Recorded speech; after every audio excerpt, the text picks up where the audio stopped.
through our events, it allows us to reach folks that we might not otherwise have connected with in the past, but we can also provide inspiration, education, and opportunity for connection for anybody in the ecosystem. Entrepreneurship is a lonely journey for a lot of folks, and so the opportunity to bring people together, realize there is a thriving community of folks just like them in the area, and help them kind of facilitate those creative collisions.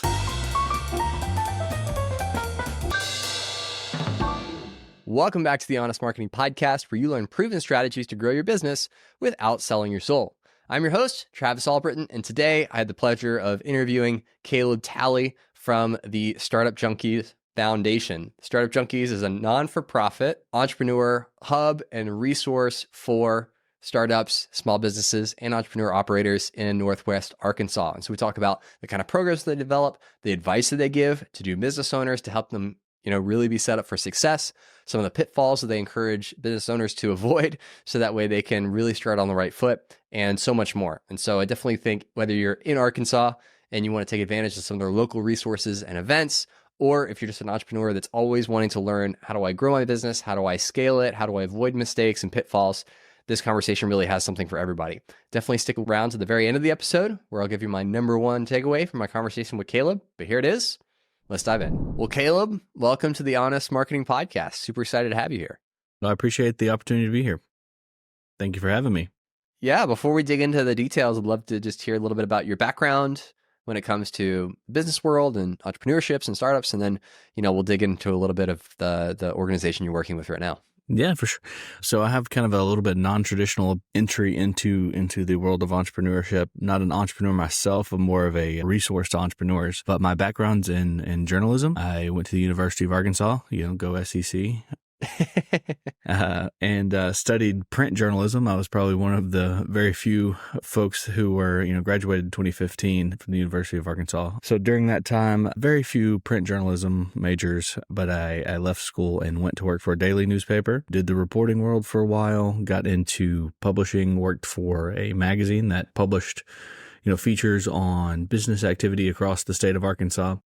And so during that time, we covered a lot of the activity that was going on in Northwest Arkansas, a lot of the entrepreneurial activity, just a ton of heat and energy when it comes to innovation and technology. A lot of people might not think of Arkansas as a hub for that. I know we'll probably get into that later, but it's getting there. And so just was really excited about all that was going on in the region. The magazine that I was working for was based in Little Rock. And so had the opportunity to take a job with Startup Junkie, which is the organization I'm with now. They were looking for someone to help them with their marketing and their events. Had not done marketing before. So, it was kind of fake it till you make it, kind of pretended that my journalism background was totally made, a natural fit for marketing. So I had to kind of finagle that a little bit. But that was 5 years ago this week, actually. So I've been at Startup Junkie for 5 years this week. Very cool. Yeah, it's funny. Most, entrepreneurs, what they're working on now is not what they initially set out to do. So like longtime listeners of the podcast know that my background, graduated from Auburn University, so go SEC, yeah, with an aerospace engineering degree. So wildly different than anything related to podcast or marketing. So it's a very common trend for millennials. It's like what you do for a living, completely different than what you went to school for. It's a natural trajectory from aerospace engineering to podcasting. I mean, I think so. There's a pipeline somewhere. I haven't found it yet, but there's a pipeline somewhere. But yeah, I'd love to hear more and just explore more about Startup Junkie. Yeah, it's a really unique organization with a really unique scope. And so if you could just start with like the origin story of how it came about, and then we'll talk about some of the pivots and shifts you've made over time. Yeah, absolutely. So I love our organization. It's been around for several years now. It's founded by Jeff Emrine. I refer to him as the office dad. He's an incredible mentor, serial entrepreneur. He, like I said, serial entrepreneur, had been doing a number of different things and then moved to Northwest Arkansas, had family in the region and was working for the university. And I think by virtue of some contracts that he had to kind of help with some entrepreneurship and some other different projects, Startup Junkie was born out of that, just kind of out of a necessity, needed a vehicle for some of that work that he was already doing. And so he established Startup Junkie over the few years that followed, him and his son, Brett, they rolled out Startup Junkie Foundation, which is the nonprofit organization that I lead now. So the idea behind, the nonprofit born out of the for-profit organization, we still kind of operate in lockstep from the outside looking in, really no differentiation, just kind of a differentiation in legalities. But they're able to go out and get those for-profit contracts on a larger scale from a consulting standpoint. And we're able to get the grants and the, different funding opportunities that come available through private foundations and things of that nature to all do the exact same thing that we're doing together collectively, which is to improve life through entrepreneurship. And that's by lowering the barriers to entrepreneurship and innovation for anybody and everybody in the region that we serve. So we, at our core, do one-on-one consulting. We have a team of consultants with various backgrounds, and anyone with an idea written on the back of a napkin all the way up to a fully operating startup, small business, enterprise can come in the door, or Zoom, or however we'll meet them, meet them where they need to be met, can get consulting from any one of our team members at absolutely no cost to them. So everything we do is absolutely free. I used to tell people, part of my kind of rehearsed elevator pitch was 800 to 1,000 entrepreneur one-on-one consulting meetings a year. We surpassed 2,000 last year. We're on pace to hit 2,000 again this year. So just the interest and the cadence of activity from entrepreneurs in the region continues to increase. And so in addition to that, we also do about 250 events a year. And so for a team of about 8 people, that's also a pretty high cadence of activity. That's quite a few. That's few events a week, kind of a breakneck pace. But through our events, it allows us to reach folks that we might not otherwise have connected with in the past. But we can also provide inspiration, education, and opportunity for connection for anybody in the ecosystem who's, maybe they're thriving, maybe they're not, and maybe they're, entrepreneurship is a lonely journey for a lot of folks. And so the opportunity to bring people together, realize there is a thriving community of folks just like them in the area, and help them kind of, facilitate those creative collisions. Yeah, for sure. It's the elbow rubs. It's, when you go to a networking event, it's like, oh, you have that problem, I solve that problem. Let's work on this together, right? Yeah, it's like that's the spontaneity of that you really can't replace. It's definitely an idea. And, people talk about, entrepreneurs, the folks launching businesses, rolling out enterprises, coming out of college, you using daddy's golf buddies as your connections to help just really kind of get the ball rolling. Well, we serve, in my mind, we serve as that. Our biggest value add to entrepreneurs is our ability to open up our Rolodex of all the people that have come through Startup Junkie for consulting, collaboration, whatever else. We have the ability to open up that network to any individual who walks through the door, whether we're just connecting them with a warm introduction or bringing them into the same place for beer and pizza, basically. Yeah, and I would love to hear more about really the types of businesses and entrepreneurs that you serve and how you think about equipping and partnering with each of them, because they're all going to come in different entry points. Some of them, like you said, they have an idea on a napkin and they just want some guidance to know, like, does this have some legitimacy? Can I make this work? What do I need to know? Because especially if you're a first-time entrepreneur, you just cannot imagine the number of things you have to learn to get a new business venture off the ground, right? So there's people at those stage coming to you for help. But then also, I imagine lots of business owners that are stuck or are having a really hard time with, breaking through a certain revenue ceiling or, expanding into different markets. Like, what are the types of coaching and consulting services that you provide through the foundation, and what types of entrepreneurs are you really able to serve? Yes, all the above. So I think what is most unique about Startup Junkie, and I can say in the 5 years since I started Startup Junkie, I've seen a great number of organizations come into the region just by virtue of that increased activity to serve entrepreneurs and small business owners. But I still believe that we are as top of the funnel as it gets when it comes to that, thinking that like a pipeline or a continuum of resources. We're kind of right there at the front end because we are working with folks that are just right at idea stage. You've got other organizations that, they specialize in accelerators or incubators or Spanish speaking entrepreneurs and, all number of things. Tell people we're not all things to all people, but we're most things to most people, because we are serving every type of entrepreneur. I would say the vast majority of the folks that are coming through the door for our services are at idea stage. They don't know what they don't know. They've got an idea. They've been working on some in the garage with a buddy. They're a student at the university, and they come up with this idea based on a class project or whatever else, and they just have no idea what even that next step is, or what the first step is, or how do I take this napkin and what even is there available to us. I would say that's the vast majority of the clients we serve. And so for those individuals, we start with some homework just to make sure that they're serious about what they're doing, and also to make sure that there's a market for what they're doing. And that first piece of homework is a lean canvas. And so, unless you're going to get a bank loan, you probably don't need a 40-page business plan, but you can put all of those concepts onto one sheet of paper with a lean canvas and just really kind of test some of those assumptions that you're toying with already. What's the problem you're solving? What is the solution?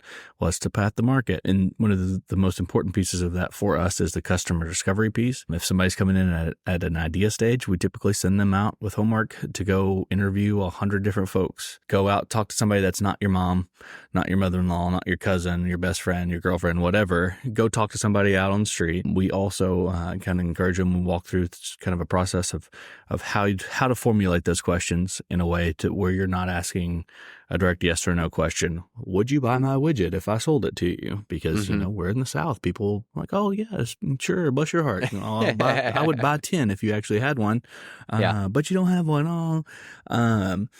So we try to guide them to a kind of a series of questions that help better understand what they're currently doing how are you currently addressing problem X? Would it be more efficient if you did X? Would it be, how much would you pay for something like this? Would it be more efficient? Yada, yada, yada. You get the point. Trying to guide them to whether or not the solution that they're, working on is actually a viable solution to the problem an individual is dealing with. And we tell them 100, just to see if they're, really willing to put in the work to lay a foundation there. But that typically, if they come back, they make a follow-up meeting with us, they come back with their homework, we know they're pretty serious about what they're working on. And a lot of times they might be self-selected out through those conversations.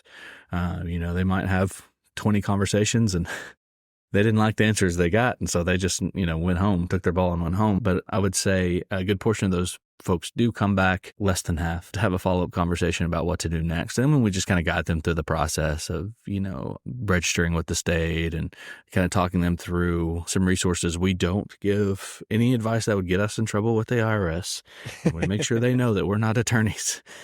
So we cover those bases, of course, but then we provide them with a list of service providers that can help them with that. I mean, I think some of the most important contacts they make early on are obviously like bookkeepers and an attorney to help them register. And so we'll walk them through that process, give them a list of folks that we work with. I think too, that's also can become a barrier for somebody that doesn't really know what they're doing, having, calling around to different bookkeepers or attorneys and asking, this is what I'm working on. We have a list of vetted service providers, professionals that we've worked with before. They're used to getting referrals from us. And so somebody calls and say, hey, I just, met with Startup Junkie. They told me to call. Then they're going to know right away, what kind of client they're working with and what they need to provide. And also, so in addition to, all of the early stage or idea stage entrepreneurs that we have come through the door, we also have kind of established resources for folks that are a little bit further along. Capital is always an area of need for entrepreneurs, regardless of whether you're in Northwest Arkansas or San Francisco. There's always going to be a greater need for capital, and everybody's going to tell you that that's a need that their ecosystem has. So we don't have any venture capital arms directly tied to the foundation, but we've got a network of folks that are venture capitalists, angel investors, organizations within the state and throughout kind of our heartland region that are able to fill that void and provide much needed venture capital. We do facilitate a local Kiva hub. So Kiva is an international nonprofit organization based in San Francisco. In the United States, they specifically serve small businesses, individuals who might not be able to walk into a bank and, just get a loan of $5,000 or however much. We've got funding from the Walton Family Foundation because we're in Walmart's backyard. There's no one degree of separation from them and other organizations kind of serving the community. So we are a grateful recipient of some funds from them for the implementation of a Kiva hub. And so basically, if an individual is in need of capital, they can raise a micro loan through that platform up to $15,000, no interest, no fees. And the Walton Family Foundation actually matches that dollar for dollar. So they're able to raise that faster and can implement or distribute those funds quicker. And those are, more traditional small businesses. Those are food trucks, barbershops, things of that nature, very palpable small businesses. So maybe they need a new griddle or they need a new chair for their barbershop, that sort of thing. But we also facilitate an accelerator program. And this year we will have 3 cohorts, one in healthcare, one in cybersecurity, and one in machine learning and artificial intelligence. We've done AI/ML for the last 5 or 6 years, did healthcare for the first time last year. And this year we said, we're just, so bored. We're going to do 3 cohorts. And so we'll actually graduate our second cohort of healthcare startups next week. And so those are folks that, most of them are venture backed. They are at a level, the whole goal of the program is to get them enterprise ready. So, we've got mentors, folks helping develop curriculum from enterprises like, Walmart and Tyson and, all of the number of vendors that are here in Northwest Arkansas, help us curate that curriculum to serve them in order so they can go in to sell into some of the large companies that are here in the region, with the goal of hopefully getting them to relocate to Northwest Arkansas permanently, open a local sales office. We found that if they find a sense of connectivity in the region and they get some pilots and they find a community of folks here in the region, they're more likely to relocate their business to the region. And we've seen a couple of companies per cohort do that. And so that's a program we're pretty proud of. And so those are companies that are way beyond the idea stage. So it's kind of, we're working on both ends of the spectrum. Got all the folks that just have, like I said, the idea on the napkin up to, full blown venture backed artificial intelligence startup, coming through the door. So we're excited to do that. And I mentioned off camera just earlier about the goal of really kind of collaborating with and reaching out to other organizations to better serve our entrepreneurs. We've done that through some programming and some collaborations as far reaching as South Korea. We actually just announced today a MOU signed through the Korean government for a tourism project to help support tourism-related startups in Korea. And so vice versa, the plan is we support some of those companies, help them to sell into the enterprises here locally, and then vice versa, we'll help some of the companies here in our region enter that South Korean market. Super cool. So a couple of thoughts, see a lot of great thoughts there. Sorry, the just first like one word being vomiting at you. Oh, no, that's totally fine. That's what I asked for, right? I said, tell me about Startup Junkie. You give me the whole spiel. I love that when somebody comes in with an idea, your first piece of advice is not go form an LLC, go get your paperwork, go set up your bank accounts. It's go talk to 100 people and see if this is a viable business idea. Don't quit your job. Don't exactly. Don't spend any money yet. Because so much of the advice that I see online, especially for early entrepreneurs, it's their first time doing it. They're doing it for a dream. And sometimes they're like really passionate about something, like I'm really good at baking cakes, and so I want to start a bakery. Not recognizing that running a bakery as a business is different than the act of baking a cake. Like there's so many other things you have to do. But it's, a lot of entrepreneurs, especially, in our millennial generation, it's less about, I'm really passionate about entrepreneurship, and it's more about, I don't want a boss or a 9-to-5. And, I've been sold this dream of if I have my own business and I'm my own boss, then like everything in my life gets better. It's all gravy. Entrepreneurship is really hard. It's not for the faint of heart. There's a reason there's only like a 10% survival rate on new companies. And so I'm glad to hear that that's your first piece of advice. Go try and sell this thing before you spend any more time or capital on it. Because I've definitely seen that to be true for myself. And obviously, when you start talking to people, you get the real feedback. And it's like, oh, maybe the Uber for cat food is not as viable as I thought it would be, or the Airbnb for, We have whatever. seen it all. Yeah. But like I said, we have about 2,000 one-on-one consulting meetings a year. We've seen it all, and we've taken the stance, and this was kind of set as a standard before my time at Startup Junkie. We will never tell anybody that their idea is crap. I mean, there have been numerous consulting calls where I'm just like, oh my God, are you serious? But we do not ever, discourage anybody from pursuing something, but we do want them to go out and talk to their potential future customer. And if their potential customer says it's crap, then we don't want them to quit their job, sign a lease. Unfortunately, a lot of times people that come to us, they've been operating for maybe a year or 6 months or however long, everything's been gravy. And they come to us because they've hit a pain point. That's a good portion of the clients that we see too. They haven't needed anything yet, so they haven't reached out. And so they hit that pain point. It's like, wish you would have come saw us, 6 months ago.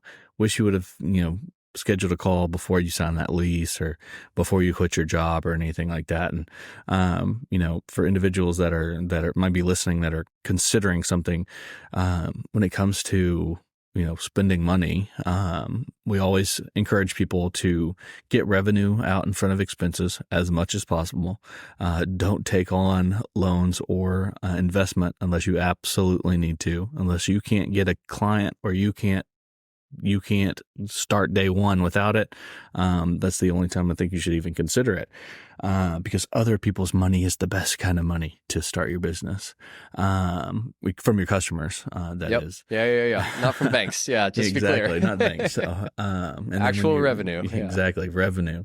When you take on investment too, something Jeff, our founder, says all the time is that is a treadmill, and he's in that.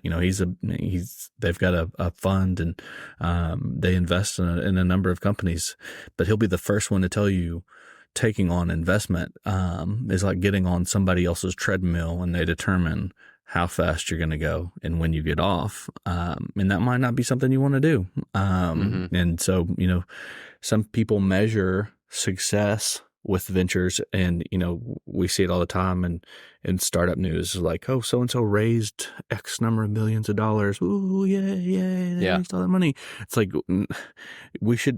that would be the same as celebrating, oh, so and so just went to the bank and got a loan. It's like, yay, they got a loan. Or they sold their kidney. I mean, it would be about the same. It's like we're celebrating some of the wrong things sometimes. Sometimes that's fantastic, especially in a maybe an ecosystem or a period of time when it's hard to raise. And raising should be hard, shouldn't be easy. But sometimes we can celebrate those things, but sometimes we should just be celebrating making sales. It's like, yay, they landed 5 new clients. That's awesome. That's kind of we want to kind of change the mindset around that. And then the folks that are trying, they're doing something, they are thinking, oh, well, I'm ready to quit my job because I hate working for so-and-so, or I want to be my own boss. You'll know when it's time to quit your day job, because it'll get to the point where you can't do both. One or both are suffering because of that. But it just like a customer's, revenue is the best way to fund your business. Let somebody else pay you to pay your salary while you build your business. There's nothing wrong with that too. So we try to help people, encourage people to do things as lean as possible. Wise words. Sounds like you guys do a lot of consulting. So I would love to hear more about the accelerator cohorts that you're working on, and specifically like the work that you do there. Because typically with an accelerator or an incubator type program, you're taking companies from one stage and you're getting them to another stage in their business. Some it's based on capturing venture capital to then kind of pour gas on the fire. For your accelerators, it's about getting them ready to service enterprise level clients. What are some of the key things that all the businesses that go through your accelerator program that you work with them on?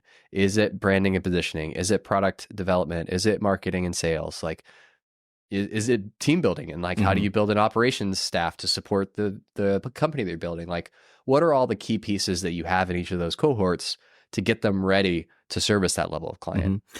I think it's all kind of centered around getting prepared to sell to that enterprise. And I think that's why it's so critical to have folks that have been there, done that, been on the other side of the table. So for example, with our AIML cohort, program that we've run for the last few years, the entrepreneur in residence for that program used to be the head of emerging technology at Walmart. So he was always on the other side of the table.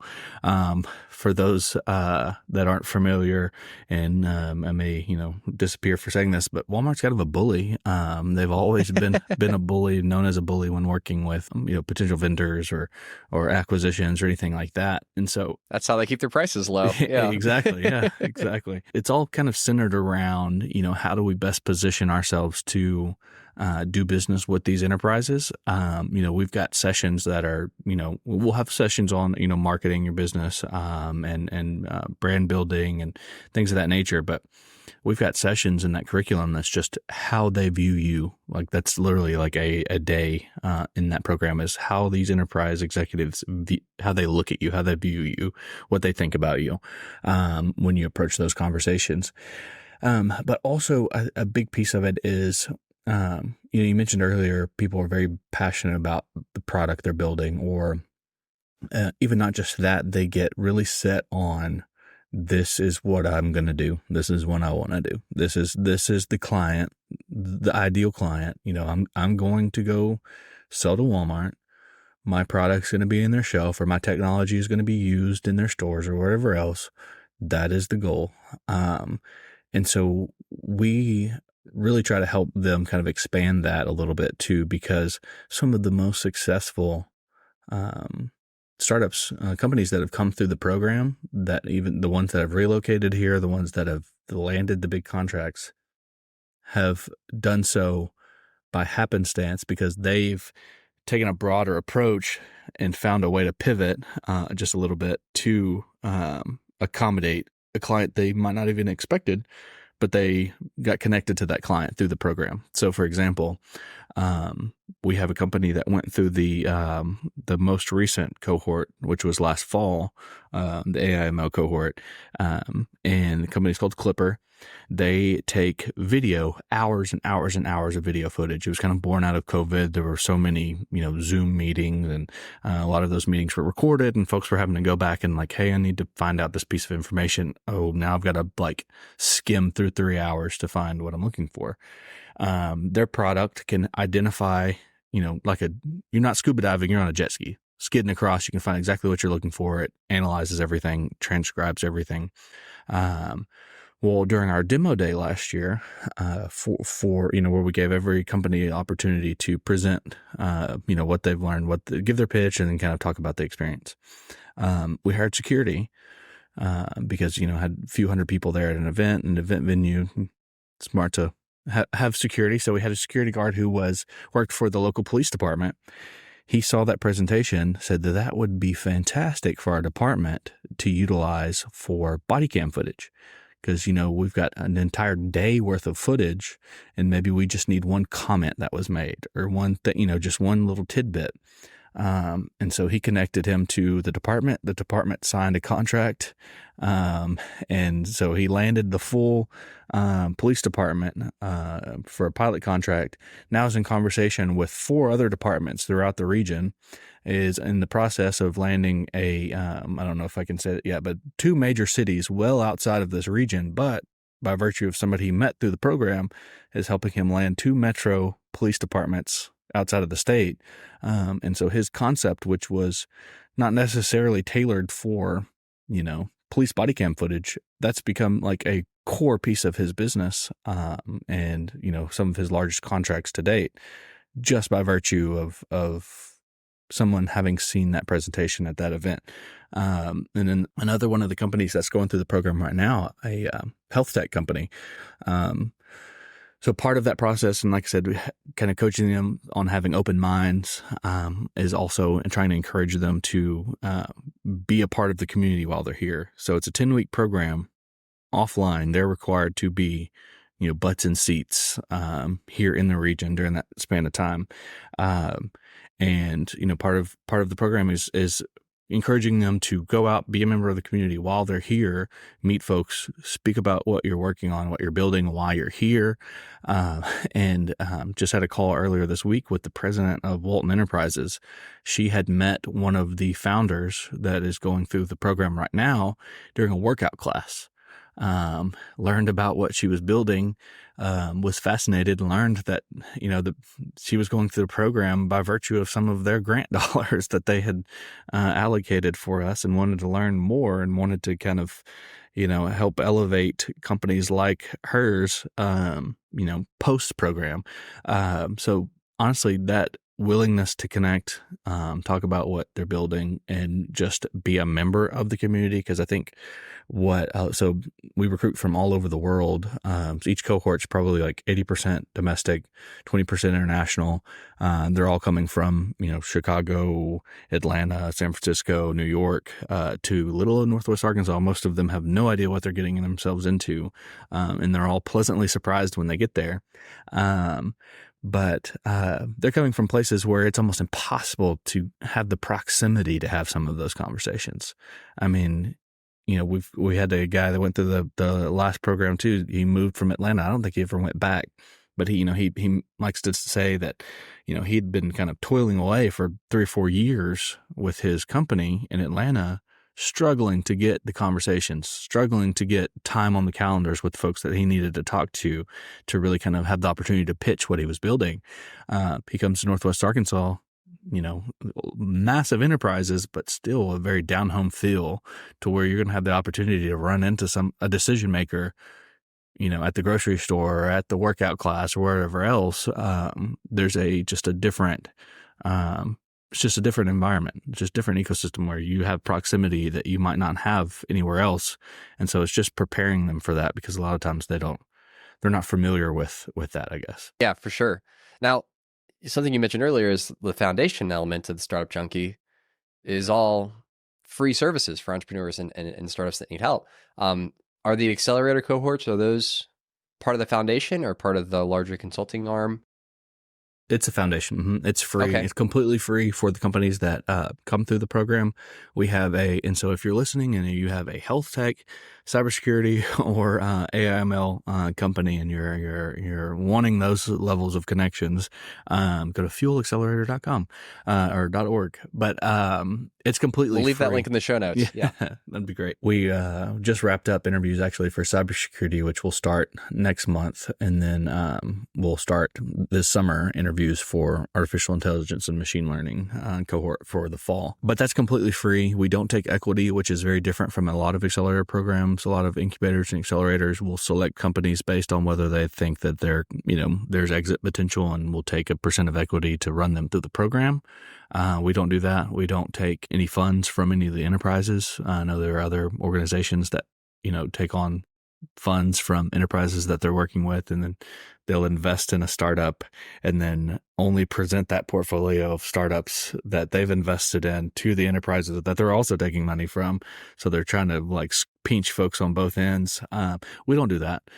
We don't take money from either direction. It's completely funded through grants. We have a grant that it's competitive. We apply for every year through the state of Arkansas, through the Arkansas Economic Development Commission. It's their accelerator program. They fund several accelerators throughout the state over the course of a year, and we have to go back to the well basically and reapply for that each year based on the successes and the metrics from the previous year. And then the Walton Family Foundation also provides the other half of that funding to allow us to do what we do. So granted, it is an expense on the company to come and be, in Northwest Arkansas for 10 weeks, of course, but we don't take any money from them. Very cool. And you guys create a lot of, even if somebody can't go to Arkansas and work with you for that period of time, or if they're in an industry where you're not running a cohort, you have a lot of free content online that's available too. So walk me through where people can go see the free videos, talk about your podcast, and then also if they're in the area, in their Arkansas area, and they want to set up a consultation call with you, what does that process look like? Just kind of walk me through where people can get connected with what you're doing. Absolutely. I appreciate that opportunity. So we've got a YouTube channel. We roll all our podcast episodes on our YouTube, but we also have a bunch of resource videos. COVID kind of forced us that direction.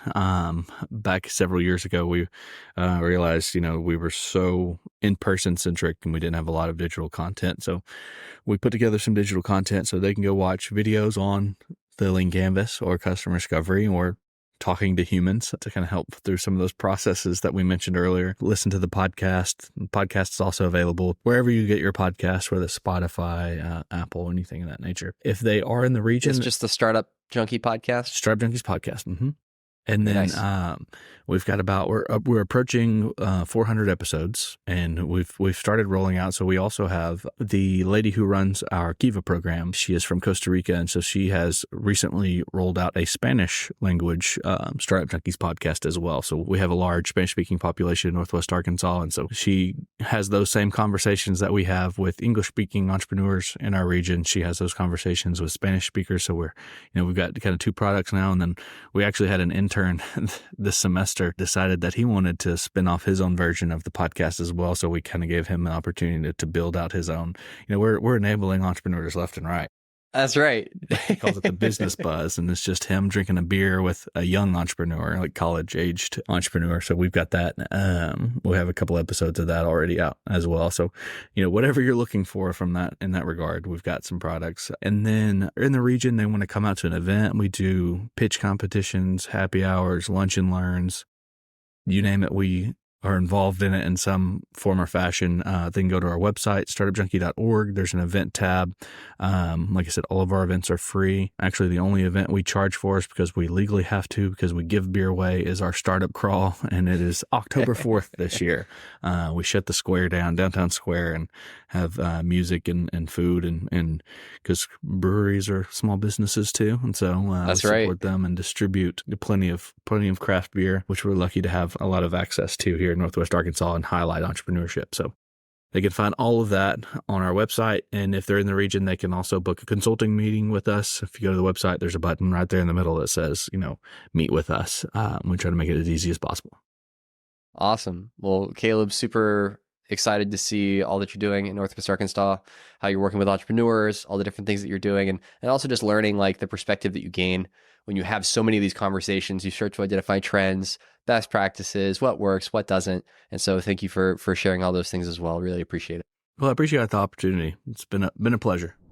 So from the whole conversation, I think my number one takeaway was, the advice that they give to new business owners as they come in the door and they're like, hey, I got this idea. What should I do with it? Go and talk to real people, real potential customers, and get feedback. It's so easy to come up with the perfect idea, the perfect execution, the perfect plan in your head. And you go out in the real world and realize the market doesn't want that, or what the market really wants is slightly different than what you want it to be or envision it to be. So like the example of the AI software that now that company has pivoted and has started to specialize in applications specifically for body cam footage. But they didn't know that until they started having those conversations, connecting with the right people. It's just such a key part of it, really testing your ideas and validating them in the real world instead of just internally in your team where everyone thinks it sounds like a good idea, but until you really try and implement it, you really never know. Definitely go to the Startup Junkie Foundation website, which is linked in the show notes below, to check out all their free resources. See if the next cohort that they have available is a good fit for you, if you want to take part in their accelerator program or apply towards it.